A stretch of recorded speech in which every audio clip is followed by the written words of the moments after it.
Hi, Casey here. We are back. It's been a while, but it is autumn. Summer has ended. We are transitioning through fall into the cooler months. The leaves are soaking up that last bit of that summer sun and fire in the reds and yellows and oranges in the leaves, and they fall to the ground. Harvest season has happened where all the squirrels grab their nuts and their seeds and they stock them away, getting ready to hibernate for the winter and make sure they have plenty of food. And we too are a part of nature and transition into this season as well. It's really easy when it gets colder out to sit inside all day, maybe wrap up in a blanket, eat warm, comfy foods, and watch TV. In the middle of the summer, we're like, hey, let's go out, let's go for a walk, let's go for a swim, let's be active with our bodies. And we always feel so much better when we're in the sun and moving our bodies. But when it comes into the fall and the winter, we tend to let those fun habits die a little bit and become a little bit more cozy and hibernate like a bear. But what does that also mean? We're getting less physical activity, we become a little more lethargic, maybe we gain a little bit of weight, our immune system drops, and we start to feel anxious, depressed, not as good. But it doesn't have to be that way. We can continue to utilize nature to feel just as vital and alive and healthy as we do in the middle of the summer by going barefoot. Take off your shoes. We've all heard of earthing before, and there's earthing mats, and there's movies and documentaries about it. And what is this like barefoot thing? Coming from the Western world, if anyone walked barefoot into a supermarket, you'd be like, whoa, hippie. Weird. But I lived in Bali for almost a year and was barefoot, and it was excellent. And you could walk into cafes and stores barefoot and nobody even batted an eye at you.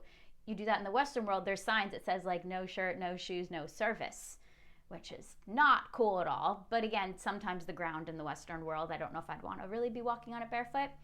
But there is something to be said about walking barefoot on the earth, on the sand, on the dirt, on the grass.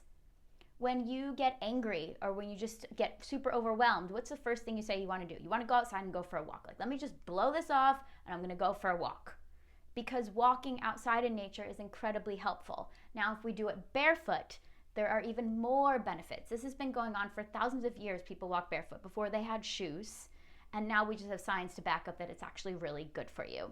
So by walking barefoot in the earth, you're going to lower your blood pressure, you're going to lower inflammation, stress, you're going to increase your immune system, you're going to increase your focus, you're going to increase your mood, you're going to increase your energy, right? All of these things that we take supplements for, looking for that next quick fix. Just take off your dang shoes and walk out in nature. I promise you will feel better. And some people are like those people who don't even take socks off or walk barefoot at home. They're like, oh, I could never. Yes, in the beginning of summer, you gotta, get your summer feet back from being shoed up all winter. But after a little while, you build up some calluses and it feels fine. Our feet are quite resilient. There are over 7,000 nerve endings at the bottom of our feet. So yes, you feel a lot. But that is our connection to the earth. That is allowing us to feel the world around us and feel calm. Those negative ions in the earth are meeting with your foot and balancing out all those positive free radicals in your body to help decrease all of that stress. And those 7,000 nerve endings are going up to your brain and talking to your brain and letting you know, ooh, was that a rock I just stepped on? Was that a thorn? Is this soft sand? It's also going to your limbic system, your emotional center, and saying, is this safe to be walking on right now, or does this feel good? Okay. So we're in constant communication within our body and with the nature around us. And this is so important to be connected to the world and the nature around you. When we get super disconnected, we get really, really tizzy up in our heads. And if you're an overthinker like I am, it can get wild in there. The thoughts can fly.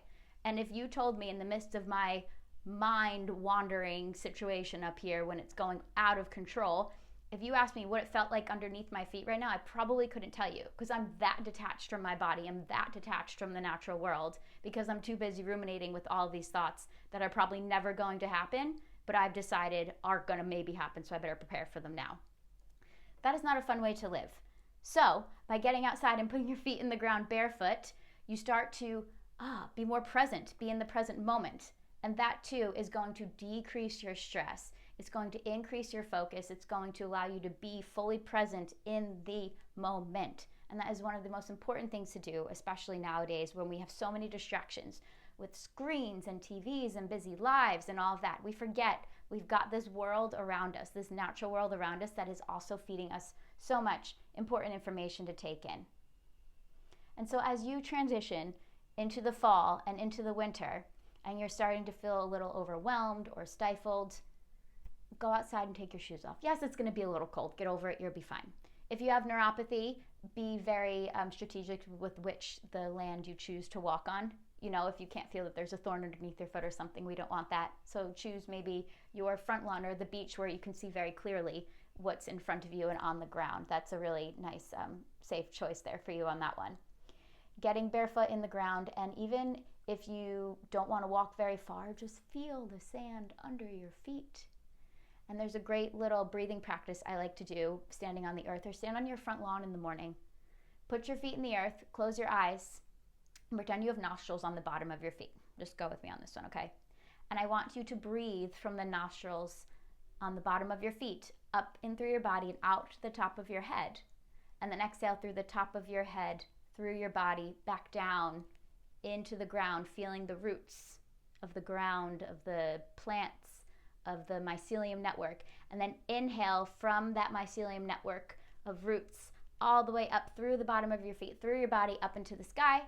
And then exhale through the body all the way back down into the ground. So you're creating your own root system like a tree, connecting with those roots under the earth.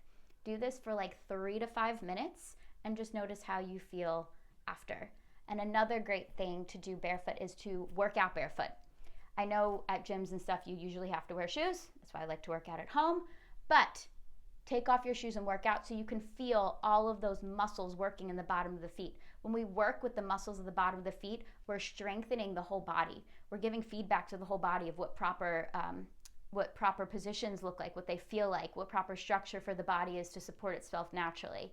And so when I'm pressing through my feet, when I'm working out, I'm automatically engaging the appropriate muscles. So you don't have to think like, am I supposed to be squeezing my stomach, squeezing my butt, my hamstrings? What am I doing here? Just press your feet into the ground and feel all the muscles working, spreading through the toes, the ball, the foot, and the heel. And you'll be more conscious of where your weight actually is. And usually we end up sitting way too far back in our heels and wonder why we have back pain.